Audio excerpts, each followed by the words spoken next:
নমস্কার বন্ধুরা, আমি কোজাগরি আবারও চলে এসেছি তোমাদের সামনে একটা ভিডিও উপস্থাপন করতে। তবে আজ আমি তোমাদের সামনে যে সংক্রান্ত ভিডিও উপস্থাপন করতে চলেছি বন্ধুরা, আর হাতে গোনা মাত্র কয়েকটি দিন, তারপরেই আমরা বিরাট ধুমধামের সহিত উদযাপন করব শিবরাত্রি। আর এই বছর ৩০০ বছর পর এই প্রথম শিবরাত্রির দিন মহাজাগতিক ঘটনার সাক্ষী থাকবে আমাদের গোটা পৃথিবী, যার ফলস্বরূপ প্রচুর অর্থ লাভ হবে। চাকরি ক্ষেত্রে, ব্যবসা ক্ষেত্রে আসবে বিরাট সাফল্য। অর্থকষ্ট ঘুচে যাবে একেবারে চিরতরে। নতুন দিশার আলো দেখবে সকল ভক্তরা, সকল শিব ভক্তরা। তাই বন্ধুরা, ৩০০ বছর পর এই এমন যোগে যারা শিবরাত্রি কখনো করনি বা করেও চলেছ, তারা যদি এই বছর এই প্রসেসে এইভাবে ক্রিয়াগুলি সম্পন্ন করতে পারো, ভীষণভাবে উপকৃত হবে। কিভাবে কি করবে সমস্ত কিছু আজকের ভিডিওতে আমি জানিয়ে দেবো। তো চলো সবার আগে আমার চ্যানেলের ইন্ট্রোটা দিয়ে ফেলি। বন্ধুরা, আমি ওমের মা চ্যানেলে তোমাদের আবারও সুস্বাগতম। আশা করি সকলে খুব ভালো আছো, সুস্থও আছো। আমিও ভালো আছি। তোমাদেরকে তো আগেই বললাম, ৩০০ বছর পর এই প্রথম শিবরাত্রির দিন মহাজাগতিক ঘটনার সাক্ষী থাকবে আমাদের গোটা পৃথিবী, যার ফলস্বরূপ প্রচুর অর্থ লাভ করবে মানুষ। চাকরি ক্ষেত্রে বলো, ব্যবসা ক্ষেত্রে বলো, আসবে বিরাট বড় সাফল্য। অর্থকষ্ট ঘুচে যাবে চিরতরে। নতুন দিশার আলো দেখবে সকল শিব ভক্তরা।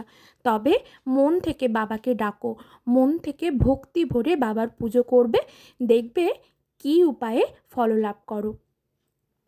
বন্ধুরা, আমাদের হিন্দু ক্যালেন্ডার অনুযায়ী মহান দেবতা মহাদেবের ৮ই মার্চ শিবরাত্রি উদযাপন যে হবে তা আমরা সকলেই এতদিনে জেনে গেছি। তাই আলাদা করে আর কবে পালন করবে সেটা জানালাম না। হিন্দু পুরাণ অনুযায়ী শিব ও পার্বতীর মিলন তথা বিবাহ মহাশিবরাত্রির উৎসব হিসেবে পালন করা হয়। গ্রহ ও নক্ষত্রের শুভ সংমিশ্রণে এই বছরের শিবরাত্রিকে আরও গুরুত্বপূর্ণ করে তুলে ধরেছে। এই বছর মহাশিবরাত্রির সাথে শুক্র প্রদোষ উপবাসও রয়েছে, যার কারণে এর গুরুত্ব আরও ভীষণভাবে বেড়ে গেছে। এই দিন শিবযোগ ও সর্বসিদ্ধি যোগটাও রয়েছে। এই যোগে সঠিক নিয়ম মেনে যদি ভোলে বাবার পুজো করতে পারো, তাহলে চাকরি ও ব্যবসা ক্ষেত্রে ভীষণভাবে উন্নতি হবে তোমার। সুখ সমৃদ্ধি বৃদ্ধি পাবে। জীবনের সকল বাধা কেটে যাবে একেবারে চিরতরে। এই শিবযোগ বা সর্বসিদ্ধি যোগ কতক্ষণ থাকছে খুব জানতে ইচ্ছে করছে, তাই তো? তো বন্ধুরা, তোমরা একটু ভালো করে শুনে নাও। চাইলে তোমরা লিখে নিতে পারো, আমি স্ক্রিনে আর আলাদা করে লিখে দিলাম না।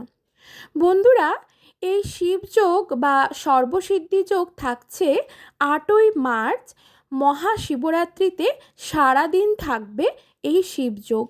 শিবযোগ সূর্যোদয় থেকে বেলা 12:46 পর্যন্ত থাকবে। অন্যদিকে আবার মহাশিবরাত্রির দিন সকাল 6:38 থেকে বেলা 10:41 পর্যন্ত সর্বার্থ সিদ্ধিযোগ থাকবে। ৮ই মার্চ অর্থাৎ মহাশুক্রবার, আগামী মহাশুক্রবার মহাশিবরাত্রিতে সারাদিন থাকবে শিবযোগ। আবারও একবার বলছি, ভালো করে শুনে নাও। শিবযোগ সূর্যোদয় থেকে বেলা 12:46 পর্যন্ত থাকবে। অন্যদিকে আবার মহাশিবরাত্রির দিন বেলা 6:38 থেকে বেলা 10:41 পর্যন্ত সর্বার্থ সিদ্ধিযোগ থাকছে। এটা ৮ই মার্চ শুক্রবার দিনের কথা বললাম। এই সিদ্ধিযোগে ভগবান গণপতির সাথেও সম্পর্কিত, জানো তো? তাই এই যোগে যদি ভগবান গণেশের পুজো করতে পারো, তাহলে সর্বকার্যে সর্বসিদ্ধি লাভ করতে পারবে, প্রচুর ধনসম্পত্তি লাভ করতে পারবে তুমি। এইবারে ৩০০ বছর পর ফাল্গুন মাসের কৃষ্ণপক্ষের চতুর্দশী তিথিতে এই সর্বার্থ সিদ্ধি যোগ পড়েছে। সেই দিন শিব বাবার উপাসনার সাথে সাথে সর্বার্থ সিদ্ধি যোগের সাথে শিব যোগ ও শ্রাবণ নক্ষত্রের এক অপূর্ব সমন্বয় গড়ে উঠেছে। এই শুভ যোগের কারণে মহাদেবের কৃপা লাভ করবে দ্বিগুণভাবে ভক্তরা। প্রতিটি শুভ কার্য সম্পন্ন করতে পারবে একেবারে বাধা বিপত্তি ছাড়া। তাছাড়া বন্ধুরা, শ্রাবণ নক্ষত্রের অধিপতি হলেন স্বয়ং শনিদেব। শ্রাবণ নক্ষত্রের যে কাজই করা হোক না কেন তার ফল অত্যন্ত শুভ হয়। যদি কোনো বড় কাজ করবে বলে মনে করছো, তবে বন্ধুরা আগামী শুক্রবার ৮ই মার্চ মহাশিবরাত্রির দিন তা সম্পন্ন করো। যেমন ধরো জমি কেনা, বাড়ি কেনা, বাড়ির ভিত তৈরি করা, ছাদ ঢালাই বা কোনো শুভ কাজ, কারোর পাকা দেখা, পাকা কথা, লগ্নপত্র, কোনো অনুষ্ঠানের জন্য সময়সূচি সঠিক নির্ধারণ করবে, একটা বিশেষ দিনক্ষণ ভেবে ভাবছো, তাহলে অবশ্যই এই শুক্রবার ৮ই মার্চ মহাশিবরাত্রি তিথিতে সেই ক্রিয়াটি সম্পন্ন করতে পারো। ভীষণভাবে কার্যকরী হবে। বন্ধুরা, আমরা সকলেই জানি এই বছর অর্থাৎ 2024 সালে এটি হলো শনিদেবের মাস, শনিদেবের বছর। তো বন্ধুরা, আমরা শনিদেবের নাম শুনলে সকলেই ভয় পেয়ে যায়, কিন্তু আমরা সকলেই জানি শনিদেব হলেন কর্মের দেবতা। যে ভালো কর্ম করবে সে দ্বিগুণ বেশি ফললাভ করবে শনিদেবের কৃপায়। আর যে খারাপ করবে, যে সর্বসময় মানুষের খারাপ চেয়ে চলেছে, খারাপ কাজ করেছে, খারাপ কাজ করে চলেছে, তারাও কিন্তু বিপদে পড়বে। এই বছর শনিদেবের ভালো দৃষ্টিতে তুমি যেমন উন্নতি করতে পারবে। ধরো তুমি একটা এমন কাজ অনেক দিন ধরে করে চলেছ, সেই কাজে কোনো সফলতা পাচ্ছ না, তাই বন্ধুরা এই 2024 সালে ভগবান শনিদেবের কৃপায় সেই কাজ কিন্তু তোমার খুব সহজেই সম্পন্ন হয়ে যাবে, যদি তুমি কুপথে না থেকে সুপথে থেকে এই কাজ সম্পন্ন করো। আর যারা খুব খারাপ কাজ দীর্ঘদিন ধরে করে চলেছে, তাদের বিনাশ হবে এই বছরই। অর্থাৎ বিনাশ হয়ে যাবে মানে আমি এটা বলতে চাইলাম না যে তাদের সব কিছু শেষ হয়ে যাবে, না। শনিদেব যেমন, আমরা শনিদেবকে যেমন ভয় পাই, তিনি তো কর্মের দেবতা। অতএব তুমি যেমন কর্ম করবে তুমি ফল হিসেবে তেমনই পাবে। আশা করি বোঝাতে পারলাম। শনিদেব তার মূল রাশি ত্রিভুজ রাশিতে উপস্থিত থাকবে এই শিবরাত্রির দিন। গ্রহের এই অবস্থান ত্রিগ্রহী যোগ সৃষ্টি করেছে, যা অত্যন্তভাবে ফলদায়ক। কিভাবে এই যোগে পুজো করবে তবে জেনে নাও, ভালো করে শুনে নাও। শিবরাত্রির দিন অর্থাৎ 8ই মার্চ সূর্যোদয়ের আগে ভালোভাবে স্নান সেরে নাও, শুদ্ধ বস্ত্র পরিধান করো, তারপর মহাদেবকে পঞ্চামৃত দিয়ে স্নান করাও। তোমার বাড়িতে যদি শিবলিঙ্গ থেকে থাকে তবে অবশ্যই সেই শিবলিঙ্গেই এই কার্য সম্পন্ন করো। যদি তুমি চাও তাহলে মন্দিরে গিয়েও এই ক্রিয়া সম্পন্ন করতে পারো। তারপর মা গৌরী, গণেশ ও কার্তিক এবং নন্দীরও পুজো করো।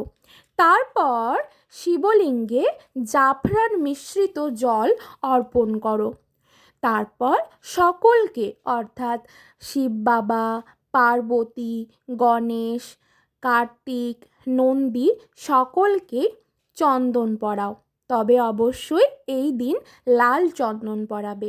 শিব বাবার লাল চন্দন ভীষণ পছন্দের।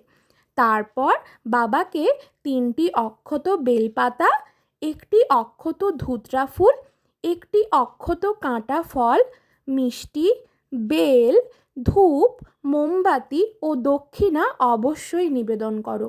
তুমি এই ক্রিয়াটি তোমার বাড়িতে শিবলিঙ্গও করতে পারো, যদি তোমার বাড়িতে শিবলিঙ্গ থেকে থাকে। দেখো বন্ধুরা, তোমরা স্ক্রিনে দেখতে পাচ্ছ এটি আমার বাড়ির শিবলিঙ্গ। আমি বাবাকে এইভাবেই পুজো করি। আমি বাবার চিত্রপটও রেখেছি, তাই আমি মন্দিরেও করতে পারি এবং বাড়িতেও করতে পারি। আমি মন্দিরেও করব, বাড়িতেও করব। তাই তোমাদের সুবিধার্থে আমি বললাম এই ক্রিয়াগুলি বাড়িতেও করতে পারো অথবা মন্দিরেও করতে পারো। সাথে কিন্তু অবশ্যই দুধের তৈরি সাদা মিষ্টি বাবাকে অবশ্যই নিবেদন করবে। বাবা দুধের তৈরি সাদা মিষ্টি ভীষণ পছন্দ করেন। তারপর তোমার ইচ্ছে অনুযায়ী তোমার বাড়িতে অথবা মন্দিরে রুদ্রাক্ষ যে জপমালা পাওয়া যায় সেই জপমালা সহযোগে এই মন্ত্রটি জপ করো। যদি জপমালা তোমার কাছে না থেকে থাকে, একেবারে ঘড়ি ধরে টানা 10 মিনিট তুমি জপ করো এই মন্ত্রটি। ভালোভাবে শুনে নাও মন্ত্রখানা। চাইলে একটি কাগজে লিখে রাখতে পারো, আমি স্ক্রিনে আর দিইনি। ভালো করে শুনে নাও। ওম নমো ভগবতে রুদ্রায় ওম নমঃ শিবায় রুদ্রায় শম্ভায় ভবানী পাতায় নমো নমো। ঠিক আছে, মন্ত্রটি আরও একবার বলে দিচ্ছি, শুনে নাও। ওম নমো ভগবতে রুদ্রায় ওম নমঃ শিবায় রুদ্রায় শম্ভায় ভবানী পাতায় নমো নমঃ। এইভাবে মন্ত্রটি জপ করো। যদি মন্ত্রটি জপ করতে অসুবিধে হয় সেক্ষেত্রে ওম নমঃ শিবায় ওম নমঃ শিবায় ওম নমঃ শিবায় এই সরল সাদাসিধে শিব বাবার সহজ মন্ত্রটি তোমরা জপ করতে পারো ঘড়ি ধরে টানা 10 মিনিট, বা জপমালা সহযোগে 108 বার জপ করো বাবার এই মন্ত্র। তারপর অবশ্যই চেষ্টা করবে শিব চালিসা অথবা শিব পুরাণ পাঠ করার, দেখবে ভীষণ ভালো ফল পাবে। বন্ধুরা, আমার এই ভিডিওটি ভালো লাগলে অবশ্যই লাইক করো, শেয়ার করো আপনজনদের সাথে, সাবস্ক্রাইব করে পাশে থেকো আমার।